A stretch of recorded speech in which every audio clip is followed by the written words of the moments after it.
I live in Star. It's Star. I live in Star, North Carolina. Star Elementary. Star Elementary. I live in Star. Star Elementary. I go to school at Star Elementary. And I live in Star, North Carolina. And I live in Star. I live in Star. Where I live in Star. Star. Well, you got a lot of family, nice people, not much trouble. Well, it has a library. And it used to be, there's a high school here. Playgrounds for kids to play at. It's got the school here. There's a place up the road where I live. It's called Starworks. Well, we have a park. It has a church where I go to Cub Scouts.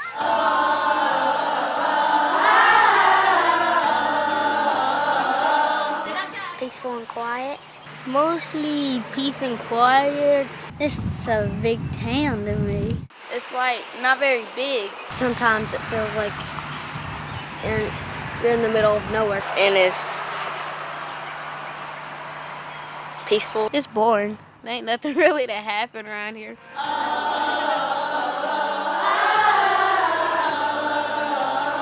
I got my grandma, my aunt, My mama, my sister, my nana, my stepdad. Well, I just call him my dad though. my baby brother. My baby sister. Back there, that's where my great grandma lives, but she's kind of got Alzheimer's, so she don't live there. My grandpa. Well, Mom, she's always yelling at my baby sister because she's crying, and she's all around there, and she's telling everybody to give her something. Since she has Alzheimer's, she can't remember anything. My mom and my sister, my brother, and my dad. I used to live with my dad. I got took away from my mama. Sometimes she'll forget our names. My sister. I have a big sister. My two baby sisters. It's hard because we have to share a room. I have a cousin named Devin, and he goes to the high school. And my sister Blair, she's in the 8th grade. And my cousin Gina, who's in the 6th. And she'll confuse me with Devin and my sister with Gina. I have a lot of friends here. My friends are here. I have all kinds of friends that are being nice to me. It's a lot of friends down here. And they're all my best friends.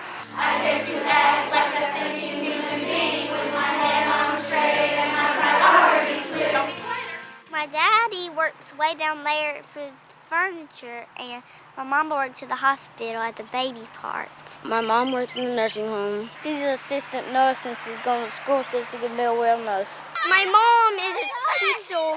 Yeah, she knows how to make boots and socks. Sits home and cleans, and sometimes she goes cleans houses. She stays at home. She works at Burger King. Designer, the doctor's office, banker. Bookkeeper at a bank, making clothes. He works in the sand pit. He works at this Quiz and Car place. He works at High Point, also making clothes. He just works a mechanic. I don't remember what he does. He hauls dirt and rocks, and he puts them up. Volunteer firefighter. His brother, delivers pine straw, so my dad, helps him take it off. He paints. He makes floors, builds houses. He broke his arm, so right now he's out of work. Police station. He ain't a police yet, but he's going to be. They had to take his muscle out, and now he has a double muscle. And my dad, he works by taking care of me, though. Yeah. Because, well, yeah. I run around the block sometimes because I pretend like I'm running track. And I play basketball. And we take pictures on my iPod. Video games and tag. If it's not a rainy day, I like I like Saints Row 1, 2, and baseball. You play Dead Man. And sometimes we used to play. Everybody Middle school goes, and my team was called Miami, and I had my brother.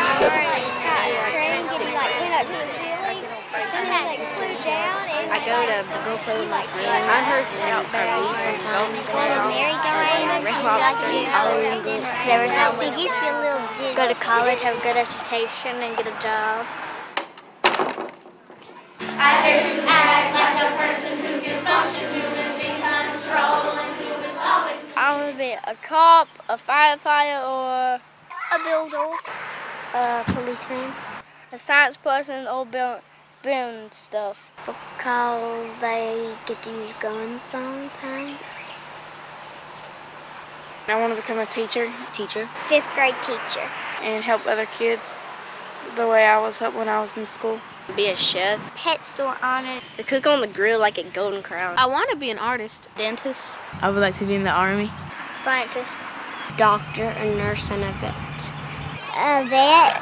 I'm going to be in science. Being there with babies. Whenever you draw something, you can express your inner desire. And sometimes surgeries. Because I would like to help our country. What comes from in here? I dare to live with a grown-up kind of wisdom, even though I am young, with a long way to go. You can sing. This story about me. This is going to be a sad story. I got stuck in some pointy things that was in the woods. That just hold your shirt and I kept moving, but there was some more all over me. And if you get lost in the forest with those pointy things, just come to me. Where I live, there was That shooting. this guy. I think he killed somebody. I didn't appreciate on the news how they call it the broken star. Yeah, they had like a red star and it said over it, the broken star. I didn't appreciate that much. I thought Star was a calm place, but then that happened.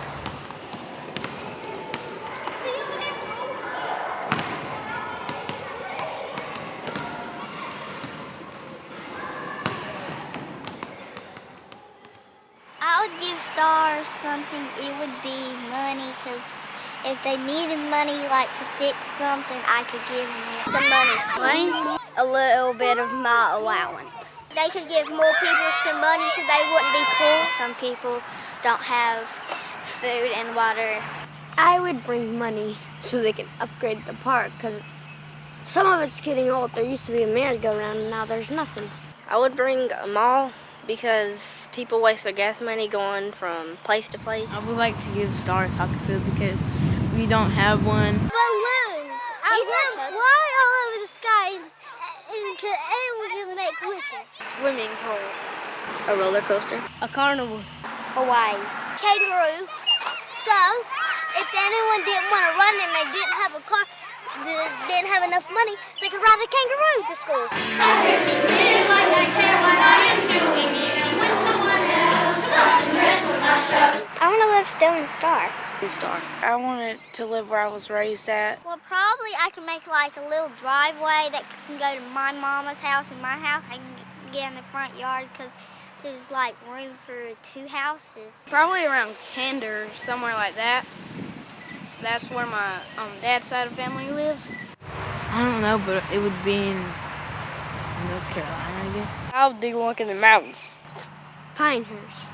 Yeah, that's where I was born. And they have this big, huge hospital there. I was thinking about, going to Hawaii, and living close to the shore, and having a nice house, nice husband, and all that, nice kids. I might come back and visit. When I get older, if I can find my way down here, if I don't end up forgetting. I guess that's just for Destiny to roll by.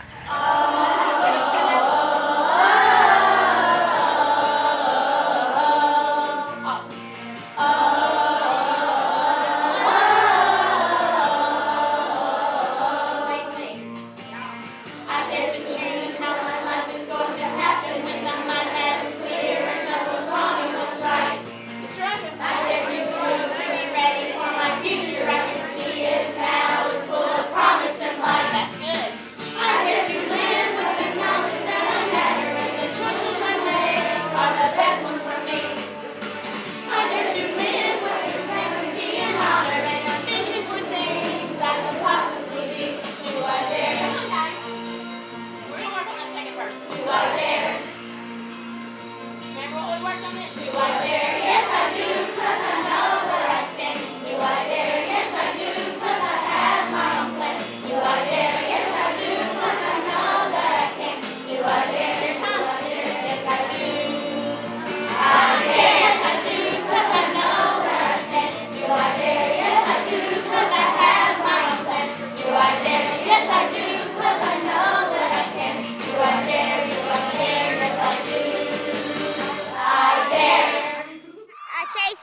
chase girls whenever I'm Bigfoot. Bigfoot! When do you become Bigfoot? About, right now. I'm Bigfoot. Get me! Yeah, I'm Bigfoot. A Bigfoot! A Bigfoot!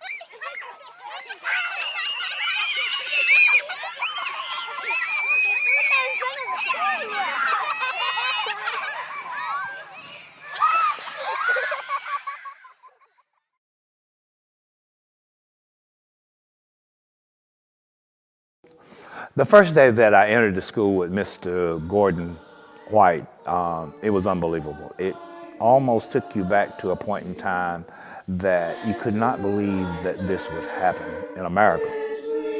And you saw school desks piled up in the corners all the way to the ceiling. The clock had stopped where they actually turned the power off as they walked out the door for the last time.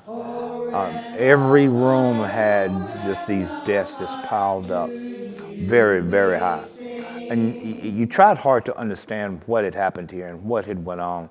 What was the mindset of the students? What was the mindset of the community? What was the mindset of the school board? But when the day they closed the school, they left all the chairs sitting there. The clock was still on the wall. It was just like you walked away and you left it all there as though it never was.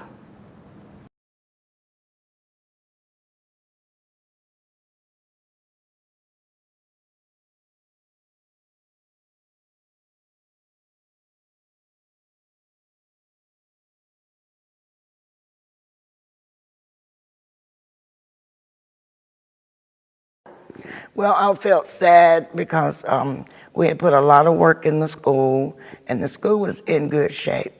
It was really in better shape than the school where the children were transported to.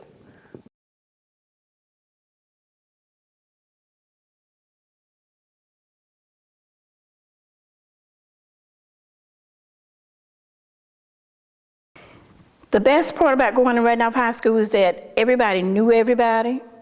It was in our neighborhood, and everybody was proud of our school. You know, our parents were proud of the school. Everybody participated in the PTA. Our teachers were concerned about our learning.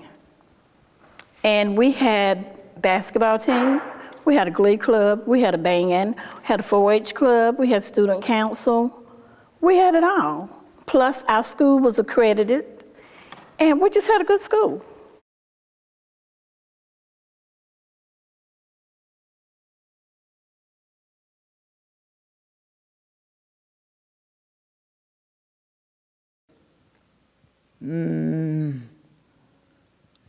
I think I just got back from the military when I heard they were closing it. But I had, that was several years after I had graduated. Yeah, because they didn't close it till, what, 65, I believe. Well, all of us were pretty much upset about it, but you know, you didn't have much voice, and they pretty much had done what they wanted to do anyway. And then you wonder, you know, this school was built since the other school, then why would they close the better school? And then it just sat there and went away. But you heard a lot of detail, a lot of tales on why that they didn't bust the white kids over here. This is, they call it an undesirable neighborhood, but it was all right for us. So I don't know, you know, sometimes you wonder about people's thinking, but I'm hoping, you know, you try to keep it real, and you wonder, you know, after they find out that it wasn't so bad after all for both, and they're able to get along there now, and everybody go to the same school, leave two good schools standing there and build one good big one, and then put everybody. Sometimes I don't know who's making the decision or what probably make these type of decisions, and if that's not waste, but taxpayers have to pay it.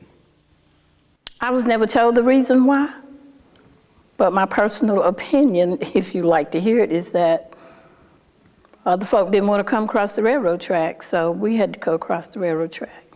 The downtown was the white side, across the railroad track on down was the black side.